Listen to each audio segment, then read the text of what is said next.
For the SSLC children who are facing the exams after the lockdown gets over, a quick revision of the sources of energy. So this is also an important chapter concerned to the examination point of view. First, in this you should be knowing what do you mean by a good source of energy. A good source of energy must be a large amount. It has to do a large amount of work per unit volume. It should be easily accessible, means what, economically very less money we should invest on that, and it should be available for us. The transportation, everything must be easy. So all these 4 points given in page 110, you will get the answer for a good source of energy. Make a note of it. And next, when we come for the conventional sources of energy, you all know that the energy depending upon the fossil fuels mainly comes from the coal and petroleum. If you burn coal or if you burn petroleum products like LPG, kerosene, etc., diesel, petrol, etc., they are giving rise for the air pollution. They will give rise from the pollutants which causes air pollution. Which are the main pollutants coming out from the burning of these fossil fuels means, here it is in page 111. The oxides of carbon, nitrogen and sulfur will be released when you are burning the fossil fuels. They will be converted into acidic oxides.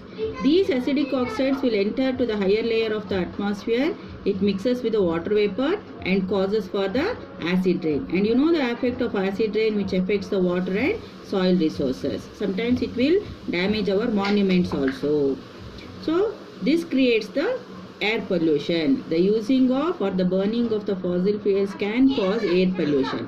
Not only that, it leads for the greenhouse effect also. When greenhouse effect is there means finally it can lead for global warming. So this is the main disadvantage of using of fossil fuels. This one and this one you make sure that it may come for the exam.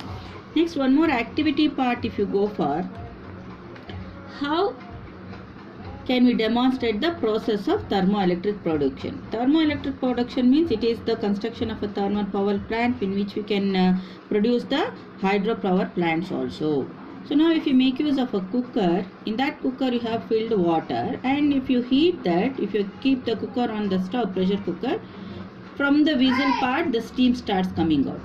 So now for the steam coming out, what you have to give the obstruction means, take one tennis ball, make 3 holes in that, and to that hole a thin metal sheet cut in the form of this arc, curve like things. You have thin sheet curve like things, like a blade, resembling a blade. You insert in that 3 cuttings of the tennis ball and keep in front of the steam from where the cooker has released the steam. So now this starts rotating like a blade. It starts rotating like a blade. When this starts rotating like a blade, the liquid or the steam which has turned, which has rotated, after rotation it passes towards the dynamo and then it generates electricity. The generation of electricity is seen by the glowing of the bulb. So like that the steam energy can be converted into electrical energy, that is the thermoelectric production. Now if you come for the thermal power plant, if you come for the thermal power plant, these fossil fuels are burnt every day in power stations to heat up water. If you here, okay, it was a very little quantity. We used a gas stove and we started producing the steam. But the lump sum, there will be large amount of water, and that big amount of water should produce steam means we have to burn every day so much of fossil fuels, okay, to heat up water and to produce steam and to run the turbine and generate electricity. Amount of fossil fuel requirement is too much. Now what do you call as thermal power plant? Thermal power plant is used since fuel is burnt to produce heat energy which is converted into electrical energy. Heat energy is converted into electrical energy in a thermal power plant. So what is thermal power plant? Thermal power plant is a device in which heat energy is converted into electrical energy. How this heat energy is converted into electrical energy means, we will make the water to produce steam by burning the fossil fuels. That steam will make the turbine to rotate and we are finally converting that energy into electrical energy. The next important point in this chapter is the hydropower plant or the hydel electricity also you can call. So this is very important part here. It is given in page 113. This full paragraph gives you the construction of the plant, and here the second paragraph gives you the disadvantages. So what is actually done in the hydropower plant means, actually you require a river for that. A fast flowing river is required. What happens in the hydro power stations means, they will construct dams over these rivers. High rise dams are constructed over these rivers. Now when the water is flowing from the river towards the dam, actually the flowing water will be having kinetic energy in this. This kinetic energy will be converted into potential energy when it is stored in the dams. The running water or the flowing water, when it is being collected in the dams, the kinetic energy will be converted into potential energy. From the higher layers of the dams, through big pipes, this water will be made to move towards the turbine. So they will use big pipes from the dams, the upper part of the dam. From the upper part of the dams, the water will come towards the turbine through the pipe. Where this turbine will be? The turbine will be in the lower part of the dam. The turbines will be in the lower part of the dam, and the pipes will be in the upper part of the dam. So as the pipe carries the water towards the turbine starts rotating and generates electricity. This generated electricity is being collected. Generated electricity is being connected in the hydroelectric power stations. Hydroelectric power plant also we will call for that. So here what are the changes happening means, we require a river or a flowing water like what you call as waterfall. So from there, the kinetic energy of the running water is being stored or it is being made stable in the dams, reservoirs, dams. Here it is being the potential energy form. The kinetic energy will be converted into potential energy. From the upper part of the dam, through the pipes, the water is made to enter to the turbine. When the turbine starts rotating, it generates electricity that is being collected in the transformers, and later on it is being supplied to the needed places. That is how the hydro power plant is being constructed and it works. Now what is the disadvantages here means, when we are constructing the dams, a large portion is required. You can see here a large area of agricultural land or the human habitation can be used for that. So they have to sacrifice their land and places for the construction of dam. This is first thing. Secondly, what happens, whenever these dams are constructed, below that vegetation starts growing. This vegetation which is below the dams will be having the absence of oxygen. So in anaerobic condition, certain chemical processes will happen and the release of methane gas, which is also a green gas. Means what? Once again the pollution may be there, air pollution it leads to. So this is all the disadvantages we can have by the construction of the big dams. So only they left out the construction of Tehri Dam on river Ganga. These all complications were there. These all disadvantages were there.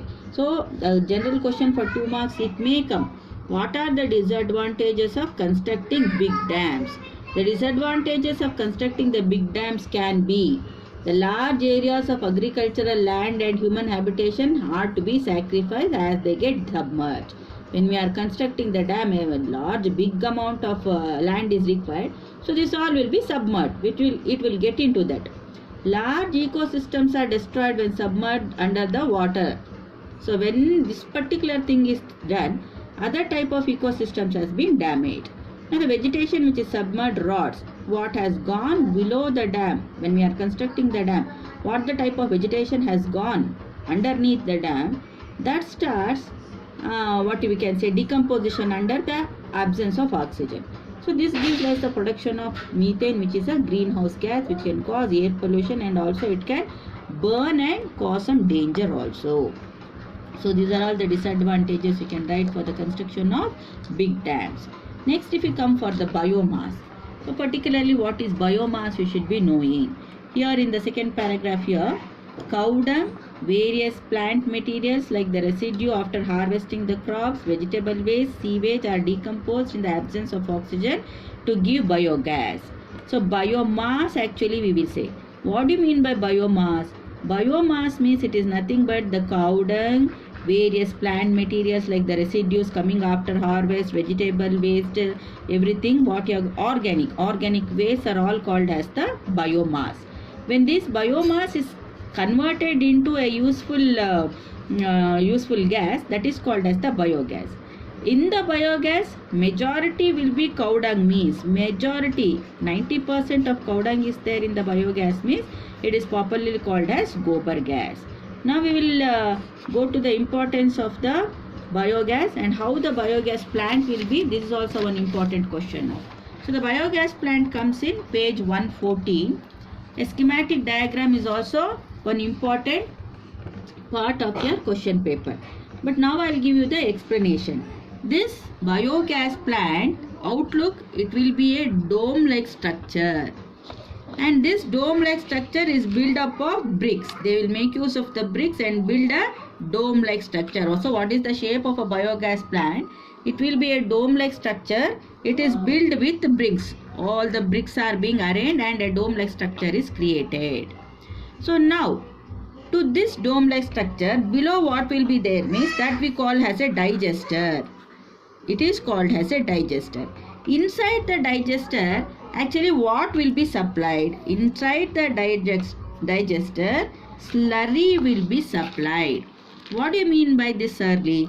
Slurry will be containing cow dung and water. Cow dung you can write as biomass also. Slurry will be containing cow dung, that is biomass, and water. A mixture of cow dung and water is called as slurry. This slurry is mixed up nicely in the tank. It is mixed up nicely in the tank and allowed inside the digester. This digester, how it will be means, it is a sealed chamber. There is no presence of oxygen in it. So through the tank, the slurry will enter into the digester. How will be the condition of the digester? The digester is completely sealed. There is no entry of oxygen at all. So in the absence of oxygen, what the slurry has entered into the digester undergoes anaerobic respiration. Anaerobic respiration means what? In the absence of oxygen, anaerobic decomposition will happen, not respiration. Anaerobic decomposition will happen. So when anaerobic decomposition will happen, you are going to get the release of biogas. This biogas mainly consists of methane, carbon dioxide, hydrogen and hydrogen sulfide. What does the biogas contain? The biogas will contain mainly methane, carbon dioxide, hydrogen and hydrogen sulfide. So when the slurry enters into the digester, all of a sudden the gas will not be released. We have to leave in this condition for 10 to 12 days. After few days only, anaerobic decomposition will happen and then the gas like methane, carbon dioxide, hydrogen and hydrogen sulfide is being released. This released gas in the upper part of the digester in the form of bubbles it will come. That is being collected in the gas tank. It is being collected in the, here the gas tank appearance will be there. It will be collected in the gas tank. Through the gas tank, you are going to have a gas outlet. A pipe-like structure will be there. That is the gas outlet. From the gas outlet, it will be connected to the needed devices where it is required, where the requirement of gas is required, there and all it will be supplied. So usually the biogas plant is a dome-like structure which is made up of bricks. Now it consists of a digester also and a tank also. So now the slurry is made to enter to the digester. What do you mean by slurry? Slurry is a mixture of cow dung and water, biomass and water. Now this slurry through the tank, it is mixed very well, nicely it is mixed up and it entered to the digester. How will be the digester? The digester is a sealed tank. It is not having the allowance of small amount of air also.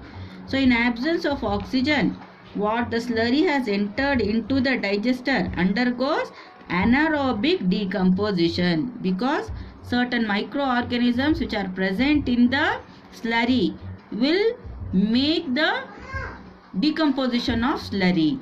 Now when the slurry is decomposed, it gives rise for the biogas. What does the biogas is made up of? The biogas will contain methane, carbon dioxide, hydrogen and hydrogen sulfide. This biogas enters into the gas tank. Through the gas tank, we are having a gas outlet. From the gas outlet, where and all the requirement of gas is needed, it is being utilized.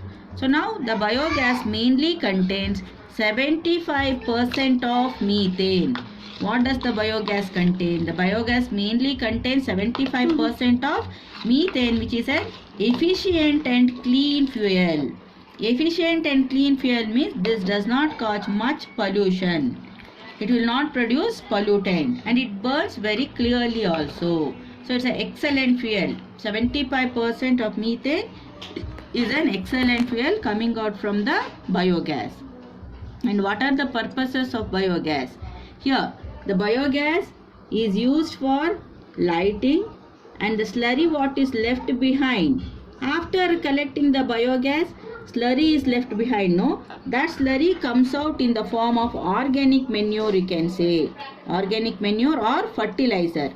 It comes out in the form of fertilizer which can be used by the farmers to grow the crops.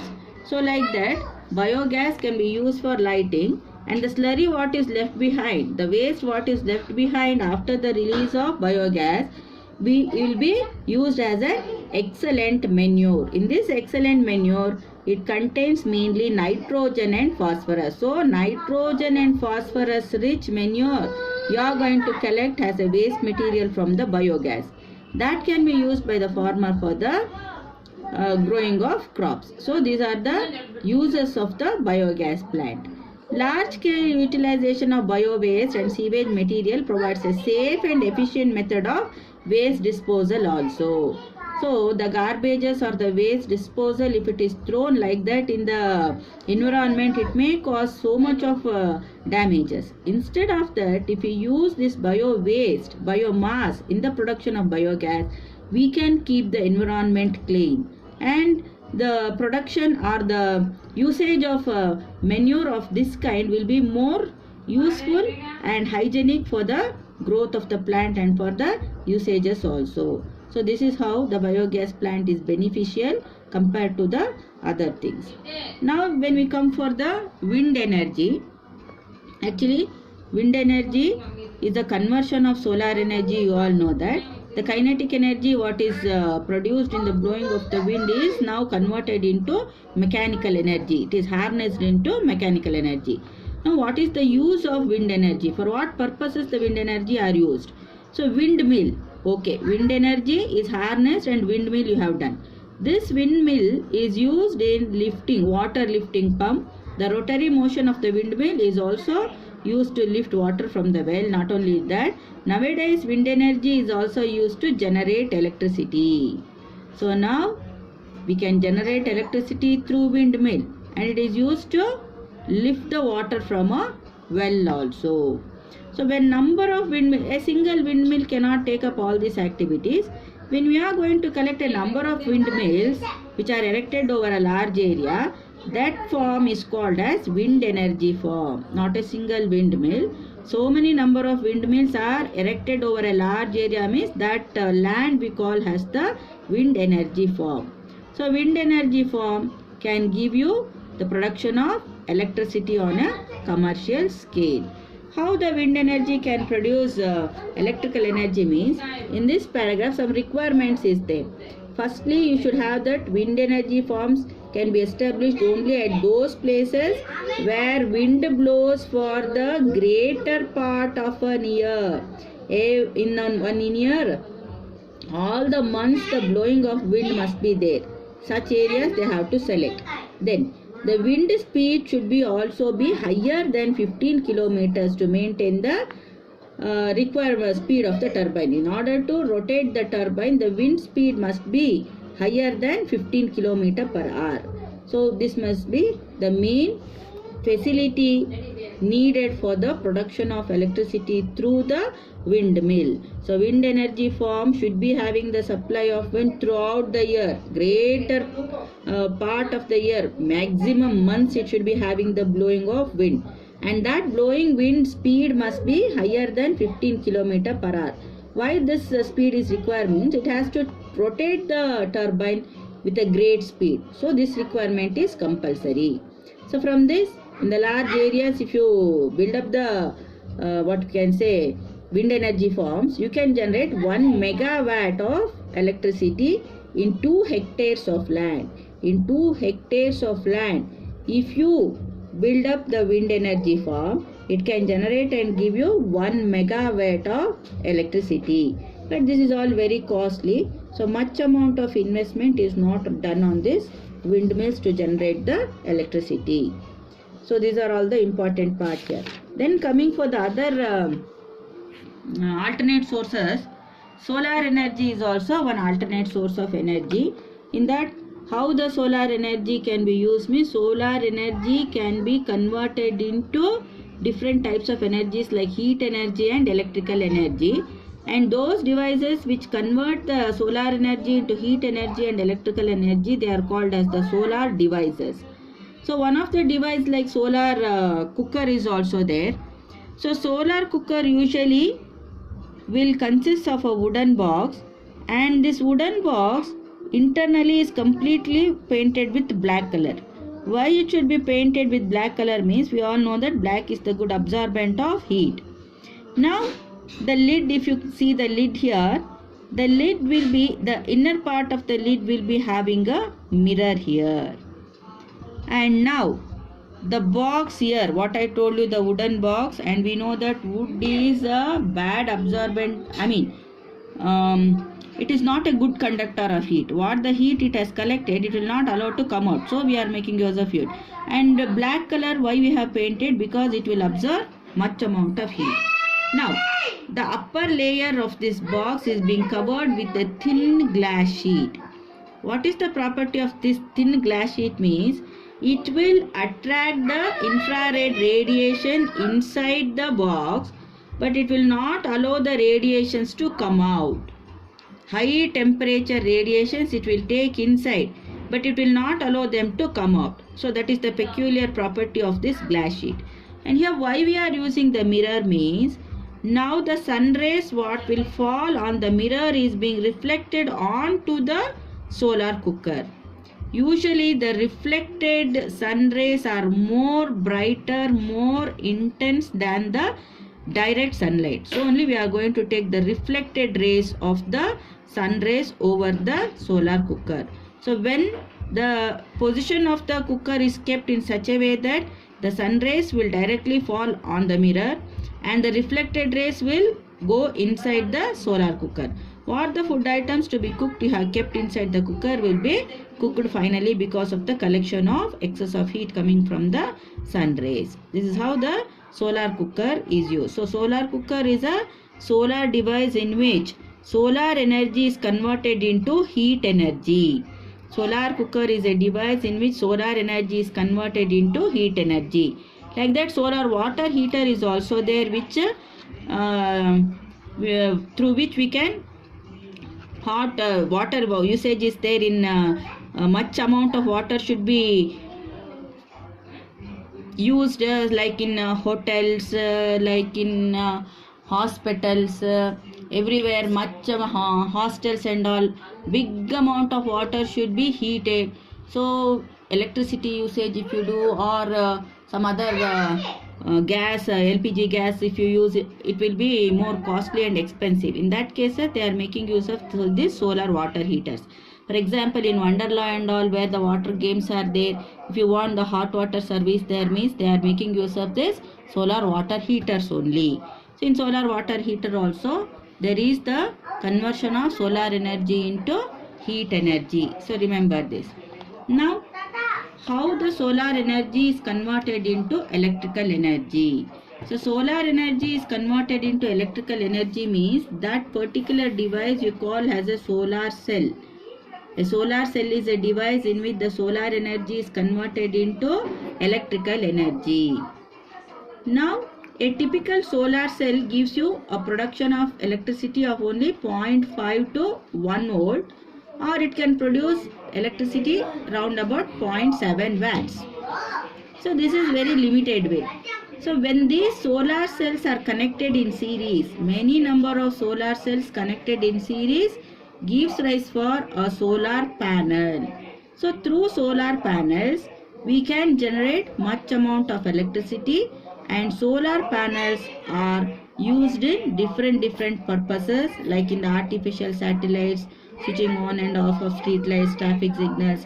Everywhere you are going to see the solar panel. The collection of solar cells in series gives you the solar panel. So here in page 117, the second paragraph and the third paragraph from here, solar cells, what is the use, application? Solar cells are used for many scientific and technological applications. Artificial satellites and space probes like Mars orbiter, they are all using solar cells to main source of energy. For the running of these devices, the main source of energy is the solar energy. Radio or wireless transmission systems, radar, TV related, everything, these are being run by the solar cell panels. Local, if you take traffic signals, some calculators, many toys are fitted with solar cells, which keeps them working in a proper way. So these are all the usages or the applications of solar panel. This may be there. And much important things, we have to come for the nuclear energy. So what do you mean by nuclear energy? So an atom, if you consider, atom will be having the nucleus in the center, which consists of protons and neutrons, you know. Chemical changes is happening means this nucleus will not enter into anything. It is completely inactive. So certain elements are there, what we call as the radioactive elements. These radioactive elements, that there in that nucleus is present, no, that nucleus is not inactive, it is very active. In radioactive elements, the nucleus will be very active.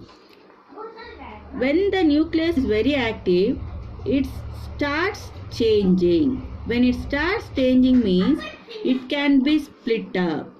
So the nuclear energy, what you are going to talk, or first if you understand about the nuclear reaction.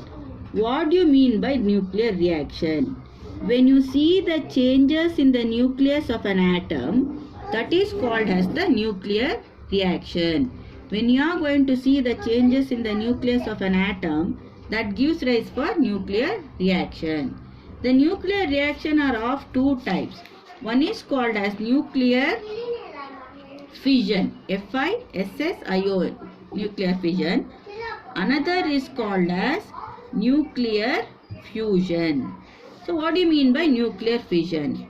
The radioactive elements like uranium, radium, thorium, polonium, these are all called as the radioactive elements. So now if I take the example of uranium 92, because it has the isotopes, uranium 92, if I take the nucleus of the uranium, it will split or it will disintegrate into two equal nuclei. When it disintegrates into two equal nuclei, these are called as the fission fragments. So whenever the nucleus, a heavy nucleus it is actually, the heavy nucleus of uranium will get disintegrated into two small nuclei. These two small nuclei what has formed are called as the fission fragments. In these fission fragments, particularly for uranium, they are called as barium and krypton. So once again, whenever a heavy nucleus of uranium gets disintegrated, it breaks up into two equal nuclei of the same energy. And these two equal nuclei are barium and krypton. They are mentioned commonly as the fission fragments. So when these barium and krypton fission fragments is formed. Not only these two fragments will come out. Enormous amount of energy in the form of heat and light it is released. It will release big amount of heat and light, and that can be equated to burning 10 million times of coal. 10 million times if you burn the coal, how much energy is released? So much of energy will come out by the disintegration of just 1 gram of uranium. Such reactions are called as the nuclear fission. So what is nuclear fission? Nuclear fission is a nuclear reaction in which a heavy nucleus gets disintegrated into two equal nuclei of same energy with the release of enormous amount of energy in the form of heat and light. So this is called as the nuclear fission. When these reactions are taking place, it can give a very compensative action for the alternate source of energy. So much of useful energy can be converted from this nuclear energy. So now this nuclear fission, once it starts taking place, it is a continuous process. There is no stop for that. It is a chain reaction, we will say. So from 1, 2 came, from 2, 4 will come, from 4, 8, 8, 16, 16, 32, 32, 64. It is going in the order of geometric progression. Multiplication will happen, continuous it is. So that is called as a chain reaction also. So nuclear fission is a chain reaction because once the disintegration starts means it is continuously going on. Just the neutrons coming out from the basic nucleus is enough for the bombardment, and it will be a continuous process, what we call as the chain reaction. But this chain reaction can be harnessed or it can be controlled. So when the chain reaction is controlled, it is called as the controlled chain reaction. In order to take up this controlled chain reaction, you require the nuclear power plants. So the nuclear power plants can control the chain reaction. If you control the chain reaction, what is the use means they can generate electricity through that. So through nuclear power plants, the electricity can be generated. So like that, the nuclear energy can be used for the generation of electricity also. And it can give you the production of huge amount of electricity, of course, because the Japanese are making use of the same nuclear power plant for the generation of electricity. Now, is it good for the environment? Why India is not making use of this nuclear energy to generate electricity? Why Kaiga production came to an end there? Why it has been stopped? Everything is a question now. So if you go for that, you should see the disadvantages of nuclear energy that is given in page 119 below this box. What is the major hazard or the, what we can say, danger? So nuclear power generation is the storage and disposable of the nuclear waste is only much dangerous thing. The uranium still decaying into harmful subatomic particles, improper nuclear waste storage and disposal result in environmental contamination. A single radiation from the nuclear waste enters into the environment means it causes a lot of hazards, because it can cause so much of disorders like skin cancer also. So this is highly riskful thing to dispose the nuclear waste. If you keep in a glass box deep, it will insert in the oceans also. A single radiation coming out from the nuclear waste can cause a lot of hazards in the environment. It can cause environmental contamination also. So this is the main disadvantage of the nuclear energy that can be harnessed and used for the generation of electricity. About this is very important. One more process what I told you is the nuclear fusion. Nuclear fusion, what happens? Two small nuclei will combine to form a heavy nucleus. Two small nuclei of hydrogen atoms will combine to form a heavy nucleus. This is called as the nuclear fusion. For example, helium atom will be formed. So now what happens? First protium Then protium goes for deuterium, deuterium goes for tritium, tritium goes for the formation of helium. So two small nuclei will combine to form a heavy nucleus, means it is called as nuclear fusion. Double the times the energy is produced during the nuclear fusion. If you compare nuclear fusion, double, triple times the nuclear fusion will give you the release of energy, but it is not being controlled. How the nuclear fission can be controlled? The controlled chain reaction can give the production of electricity. That cannot be done here until now. If anyone is possible to control the nuclear fusion reaction, it can be a good source for the alternate source of energy. It can be used in various fields of alternate sources of energy. We can have this. So nuclear fusion means it is the fusion of two small nuclei to give rise for the big nuclei. In this case, enormous amount of energy is released. This energy, if you compare for the fission reaction, double, triple, 7 times more, actually they will say 7 times more energy you are going to get from the nuclear fusion reaction. Until now, in the star surfaces only this is happening. So thermonuclear fusion reaction, we will say thermonuclear fusion reaction is happening only in the star surfaces. So only the star surfaces are having so much of energy in them. But if you have any ideas to control that can be utilized in the earth also as a alternate source of energy. All about this also you have to understand. This is all about the what we can say sources of energy. In this, once again, the schematic diagram of biogas plant is important. About the dams, disadvantages of construction of dams in the production of hydroelectric power may be there, and then the explanation of biogas plant may be there. About the nuclear energy, in this particularly the disadvantages is very, very important.